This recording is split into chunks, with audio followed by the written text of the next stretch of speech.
السلام علیکم۔ S an Islamic history میں خوش آمدید۔ بسم اللہ الرحمن الرحیم۔ ناظرین، آج ہم حضور نبی کریم صلی اللہ علیہ وآلہ وسلم کے اعلیٰ اخلاق کے حوالے سے واقعات سننے جا رہے ہیں۔ کہا جاتا ہے کہ حضور صلی اللہ علیہ وآلہ وسلم کے دور میں مکہ مکرمہ اور مدینہ منورہ کے درمیان ایک قبیلہ آباد تھا۔ اس قبیلے کے ایک نوجوان عبدالعزیٰ کے والد وفات پا چکے تھے۔ اس نوجوان کی عمر 16 سال تھی اور ابھی تک اس کی کفالت اس کے چچا کر رہے تھے۔ اس شخص کے چچا نہایت مالدار شخص تھے اور اس نے اپنے یتیم بھتیجے کو ہر قسم کی سہولت دے رکھی تھی۔ اچھا کھانا، اچھا لباس، اچھی رہائش، عبدالعزیٰ جو کچھ بھی مانگتا اسے حاضر کر دیا جاتا تھا۔ اس کے لیے خصوصی طور پر دوسرے علاقوں سے اعلیٰ درجے کے لباس بھی منگوائے جاتے۔ سبب یہ تھا کہ عبدالعزیٰ کو مقامی لباس پسند نہیں تھا، اس لیے وہ اپنے دوستوں میں بڑا نمایاں نظر آتا تھا۔ عبدالعزیٰ کی بستی کے لوگ بتوں کی پوجا کیا کرتے تھے۔ ان سب کے اپنے اپنے علیحدہ بت تھے جنہیں سامنے رکھ کر وہ ان سے اپنی حاجات طلب کرتے تھے۔ یہ ان دنوں کی بات ہے جب مسلمان مکہ مکرمہ سے ہجرت کر کے مدینہ منورہ تشریف لے جا رہے تھے۔ چونکہ عبدالعزیٰ کی بستی ان دونوں شہروں کے درمیان تھی، اس لیے آنے جانے والے قافلے اس بستی میں کچھ دیر آرام کرنے کے لیے ٹھہرتے۔ کچھ قافلے تو رات بھی یہیں گزارتے تھے۔ قافلوں کے لیے سب سے بڑی سہولت یہ تھی کہ یہاں پانی آسانی سے مل جاتا تھا۔ دیگر ضروری اشیاء کی خریداری میں بھی کوئی دشواری پیش نہیں آتی تھی۔ ایک دن عبدالعزیٰ کی قسمت جاگ اٹھی۔ کچھ مسلمان مکہ مکرمہ سے ہجرت کر کے مدینہ منورہ جا رہے تھے۔ انہوں نے اس کی بستی میں قیام کیا اور عبدالعزیٰ کو اسلام کی دعوت دی۔ عبدالعزیٰ نہایت سلیم الفطرت نوجوان تھا۔ اس نے فوراً اسلام قبول کر لیا۔ صحابہ کرام رضی اللہ عنہم نے اسے اسلام کی ضروری تعلیمات سے آگاہ کیا، قرآن کریم کی کچھ آیات سکھائیں جو اس نے فوراً یاد کر لی۔ پھر صحابہ کرام رضی اللہ عنہم مدینہ منورہ کی طرف چل دیے۔ عبدالعزیٰ کو قرآن کریم بڑا پیارا لگا۔ اس نے کلام اللہ کو یاد کرنا شروع کر دیا۔ جو مسلمان اس سے ملتا وہ اس سے قرآن کریم سیکھتا اور اپنی خوبصورت آواز میں اس کی تلاوت کیا کرتا۔ وہ بڑا سمجھدار اور دانا نوجوان تھا۔ اس نے مناسب وقت کے انتظار میں اپنے اسلام کو چھپائے رکھا اور اس بارے میں کسی کو کچھ نہیں بتایا۔ عبدالعزیٰ قافلوں کے انتظار میں رہتا کہ کب کوئی قافلہ آئے اور وہ ان سے قرآن سیکھے۔ وہ صحابہ کرام رضی اللہ عنہم سے درخواست کرتا کہ وہ اس کی بستی میں تھوڑا سا اور رک جائیں تاکہ وہ قرآن سیکھ سکے۔ قریش مکہ نے ہر جگہ اپنے جاسوس چھوڑ رکھے تھے تاکہ اگر کوئی مسلمان ان کے ہتھے چڑھ جائے تو وہ اسے پکڑ کر واپس لائیں۔ عبدالعزیٰ کا چچا بھی اسلام کا سخت مخالف تھا۔ کہا جاتا ہے کہ ہجرت کے 3 سال اسی طرح گزر گئے اور چوتھا سال شروع ہو چکا تھا۔ ایک مرتبہ قافلے میں شریک کسی مسلمان نے عبدالعزیٰ سے کہہ دیا کہ تم یہاں کیا کر رہے ہو؟ تم ہجرت کیوں نہیں کرتے؟ عبدالعزیٰ کہنے لگا کہ تمہاری بات تو ٹھیک ہے مگر میں اپنے پیارے چچا کو کیسے چھوڑ سکتا ہوں؟ میں اس وقت ہجرت کروں گا جب میں اپنے چچا کا ہاتھ پکڑ کر اسے بھی اللہ کے رسول صلی اللہ علیہ وآلہ وسلم کی خدمت میں پیش کروں گا۔ عبدالعزیٰ عبادت کے لیے صحرا میں نکل جاتا۔ جب اسے یقین ہو جاتا کہ اسے کوئی دیکھنے والا نہیں ہے تو وہ نماز ادا کرتا۔ اپنے چچا کو ملتا تو اسے بڑے پیار اور حکمت سے کہتا کہ چچا، میں نے یثرب میں محمد نامی ایک شخصیت کے بارے میں سنا ہے کہ وہ ایسی ایسی باتیں کرتے ہیں۔ وہ چچا کو قرآن کریم کی آیات سناتا۔ ادھر اس کے چچا کا رویہ نہایت سرد تھا، وہ جواب میں اسے کچھ نہ کہتے۔ اسی کشمکش میں وقت تیزی سے گزرتا رہا۔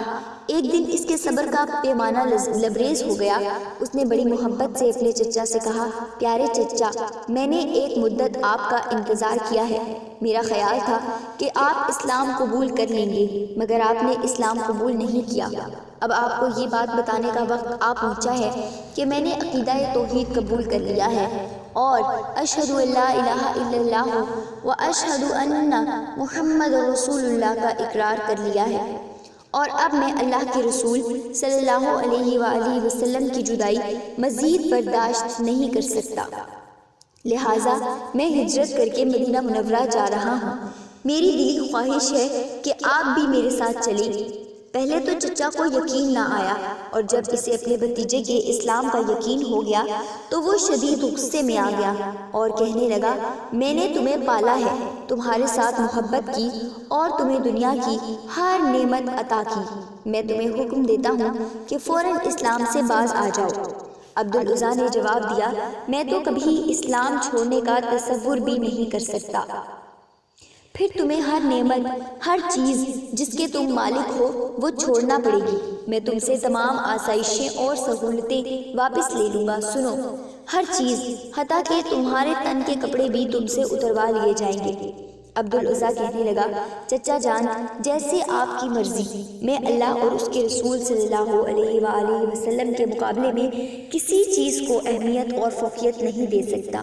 میں رسول اللہ صلی اللہ علیہ وآلہ وسلم کے بدلے میں ہر نعمت کو ٹھکراتا ہوں، چاہے آپ مجھ سے ہر چیز واپس لے لیں۔ چچا غصے سے آگ بگولا ہو گیا، اس نے عبدالعزیٰ کے کپڑوں کو پھاڑ ڈالا اور انہیں ٹکڑے ٹکڑے کر کے پھینک دیا۔ عبدالعزیٰ تقریباً ننگا ہو چکا تھا، اسے زمین پر 2 ٹاٹ کے ٹکڑے نظر آئے۔ اس نے جلدی سے ایک ٹکڑے سے اپنا سطر چھپا لیا اور دوسرا اپنے کندھے پر ڈال لیا۔ ایک روایت میں ذکر ہے کہ وہ اسی حالت میں اپنی والدہ کے پاس گیا، اس سے مدد مانگی تو اس نے ایک ٹاٹ بیٹے کی طرف پھینکا، جس نے عبدالعزیٰ سے اپنا سطر اور کندھے چھپا لیے۔ والدہ نے بھی صاف جواب دے دیا کہ میں اس سے زیادہ تمہارے لیے کچھ نہیں کر سکتی۔ عبدالعزیٰ کا رخ اب مدینہ الرسول کی طرف تھا، جہاں کائنات کی سب سے زیادہ شفقت اور محبت کرنے والی اعلیٰ ترین ہستی موجود تھی، جس کے اعلیٰ اخلاق کی تاریخ انسانیت میں کوئی مثال نہیں ہے۔ عبدالعزیٰ نے آج تک حضور نبی کریم صلی اللہ علیہ وآلہ وسلم کا دیدار نہیں کیا تھا، وہ پیدل ہی مدینہ منورہ پہنچ گیا۔ ان جیسے بے سہارا مہاجرین کے لیے قرار مسجد نبوی ہی تھی۔ وہ مدینہ منورہ پہنچے تو رات کا وقت تھا، لہٰذا وہ مسجد نبوی میں ہی لیٹ گئے۔ اللہ کے رسول صلی اللہ علیہ وآلہ وسلم نے فجر کی نماز پڑھائی، صحابہ کرام کی طرف دیکھا تو ایک اجنبی چہرہ نظر آیا۔ مسجد نبوی میں اصحاب صفہ کے چبوترے پر ایک نوجوان کو دیکھا جس کی عمر تقریباً 21 برس تھی۔ آپ نے سوال فرمایا، تم کون ہو؟ کہنے لگا، میں عبدالعزیٰ ہوں۔ سوال ہوا، تم ٹاٹ میں کیوں ملبوس ہو؟ عبدالعزیٰ نے رسول اللہ صلی اللہ علیہ وسلم سے اپنی پوری داستان بیان کرتے ہوئے کہا، میں نے اللہ اور اس کے رسول صلی اللہ علیہ وآلہ وسلم کو اختیار کیا ہے اور دنیا کی ہر نعمت ٹھکرا دی ہے۔ حضور نبی کریم صلی اللہ علیہ وسلم نے اپنے اس نئے ساتھی کو حوصلہ دیا اور فرمایا، آج سے تمہارا نام عبدالعزیٰ نہیں بلکہ عبداللہ ذوالبجادین ہے۔ ذوالبجادین کا معنی ہے ٹاٹ کے 2 ٹکڑوں والا۔ لسان نبوت سے نکلا ہوا یہ نام ان کی پہچان بن گیا اور عبداللہ اس پر بہت خوش ہوئے۔ عبداللہ اب مسجد نبوی میں رہتے، وہ بڑی بلند آواز سے پورے جوش و خروش سے قرآن کریم کی تلاوت کرتے رہتے۔ وہ قرآن کریم سیکھتے اور اسے خوب پڑھتے، حتیٰ کہ انہوں نے قرآن کریم کا بہت سا حصہ پڑھ لیا۔ انہیں قرآن کریم سے شدید محبت تھی۔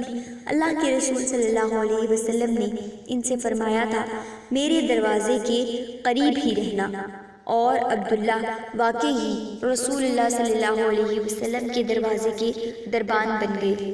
وہ ہر وقت آپ کی خدمت میں حاضر رہتے۔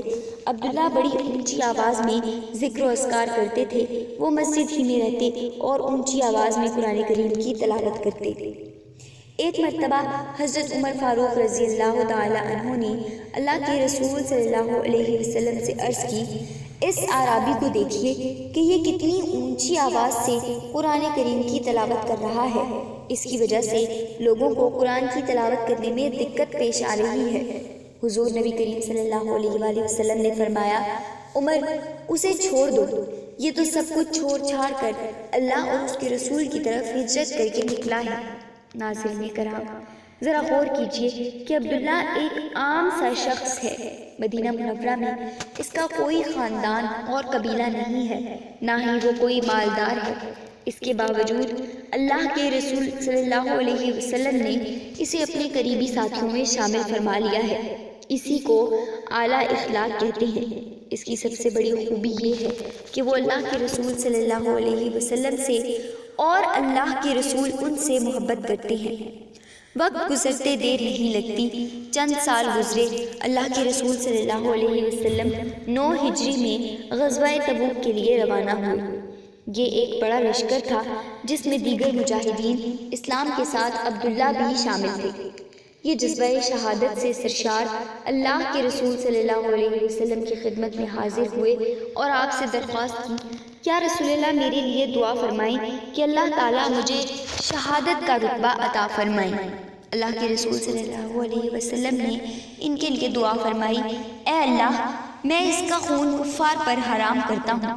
انہوں نے عرض کی کہ یا رسول اللہ صلی اللہ علیہ وسلم، میرا یہ تو ارادہ نہ تھا، میں تو شہادت کا تمنائی ہوں۔ آپ صلی اللہ علیہ وسلم نے ارشاد فرمایا، عبداللہ، تم اللہ کی راہ میں جہاد کے لیے نکلے ہو، اگر تمہیں بخار ہو جائے اور تم بخار سے وفات پا جاتے ہو تو پھر بھی شہید ہو۔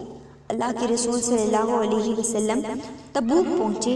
تبوک میں قیام کے دوران ہی حضرت عبداللہ کو ایک دن بخار ہو گیا، طبیعت زیادہ خراب ہو گئی اور اللہ اور اس کے رسول صلی اللہ علیہ وسلم کے لیے گھر بار اور آسائشوں بھری زندگی چھوڑنے والا عبداللہ اللہ کو پیارا ہو گیا۔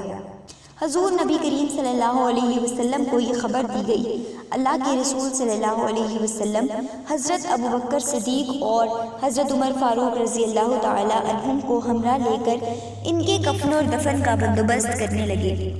وہ ایک سرد رات تھی۔ آپ صلی اللہ علیہ وسلم کے ایک جسمانی طور پر نحیف و نزار لیکن ایمانی طور پر مضبوط صحابی آدھی رات کو اٹھے۔ چھوٹے قد کے عبداللہ بن مسعود رضی اللہ تعالی عنہ کے رسول اللہ صلی اللہ علیہ وسلم سے جو شدید محبت کرتے تھے، قدیم الاسلام تھے، انہوں نے اللہ کے رسول صلی اللہ علیہ وسلم کے بستر کو دیکھا تو خالی نظر آیا۔ پھر حضرت ابوبکر رضی اللہ تعالی عنہ اور پھر حضرت عمر رضی اللہ تعالی عنہ کے بستر پر نظر ڈالی تو وہ بھی خالی تھے۔ بڑا تعجب ہوا، دل میں خیال آیا کہ کہیں کوئی خطرہ نہ درپیش ہو۔ کھڑے ہو کر چاروں طرف نظر دوڑائی۔ آدھی رات کا وقت تھا، خوب اندھیرا تھا، پھر انہیں ایک طرف ہلکی سی روشنی دکھائی دی۔ حضرت عبداللہ بن مسعود رضی اللہ تعالی عنہ اس روشنی کی طرف چل پڑے۔ مسلمانوں کے کیمپ کے ایک کنارے عجیب منظر دیکھا۔ انہوں نے دیکھا کہ بلال بن حارث رضی اللہ تعالی عنہ نے ایک چھوٹی سی مشعل پکڑ رکھی ہے جس کی روشنی میں ایک قبر کھودی جا چکی ہے۔ حضرت ابوبکر اور حضرت عمر فاروق رضی اللہ تعالی عنہما کے ہاتھوں میں کسی کی نعش ہے۔ اللہ کے رسول صلی اللہ علیہ وآلہ وسلم قبر میں اترے ہوئے ہیں۔ انہیں معلوم ہوا کہ یہ عبداللہ رضی اللہ عنہ کی میت ہے۔ حضور نبی کریم صلی اللہ علیہ وسلم فرما رہے ہیں، اپنے بھائی کو میرے قریب کرو۔ حضرت ابوبکر صدیق اور حضرت عمر فاروق رضی اللہ عنہما آپ صلی اللہ علیہ وسلم کو ذوالبجادین کی نعش تھما رہے ہیں اور آپ صلی اللہ علیہ وسلم فرما رہے ہیں، اپنے بھائی کو نرمی کے ساتھ تھامو، پیار سے تھامو، نرمی سے اور محبت سے پکڑو، کیونکہ وہ اللہ اور اس کے رسول صلی اللہ علیہ وسلم سے محبت کرتا تھا۔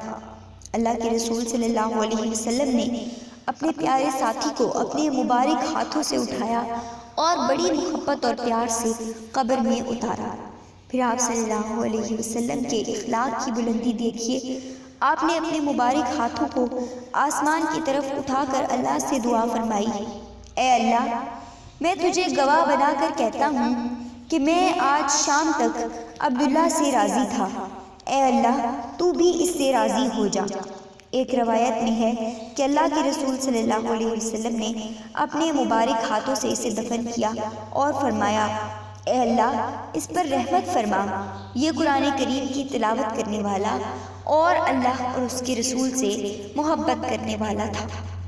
حضرت عبداللہ بن مسعود رضی اللہ عنہ اس عام سے صحابی کی اتنی قدر و منزلت دیکھتے ہیں اور اللہ کے رسول صلی اللہ علیہ وسلم کی اس سے محبت ملاحظہ فرماتے ہیں تو وہ بے اختیار کہہ اٹھتے ہیں، کاش میں اس قبر میں ہوتا۔ ناظرین، اگر آپ کو ہماری آج کی ویڈیو پسند آئی ہو تو ویڈیو کو لائک کریں اور ہمارے چینل کو سبسکرائب کر دیں، اور مزید اللہ کے رسول صلی اللہ علیہ وسلم کے اخلاق پر مبنی ایسی ہی ویڈیوز دیکھنے کے لیے بیل آئیکن کو بھی پریس کریں۔